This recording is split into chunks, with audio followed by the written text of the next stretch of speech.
যদি অক্সিজেন পানির দামে কিনতে হইতো তো ডেলি 16,500 টাকা বিল দিতে হতো।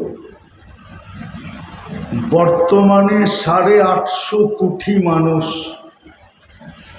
850 কোটি মানুষের বিল যদি 16,500 করে হয়, তাইলে এইবার দেখেন কত টাকা ডেলি এই 850 কোটি মানুষের জন্য হয়। বাজেটটা কে দেয়? না আপনি কিনেন অক্সিজেন?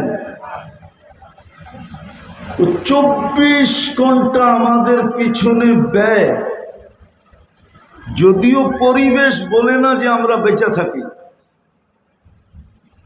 পরিবেশবাদীদেরকে নিয়ে আসেন, তাইলে বলবে এই এলাকার পরিবেশ বসবাস যোগ্য নয়।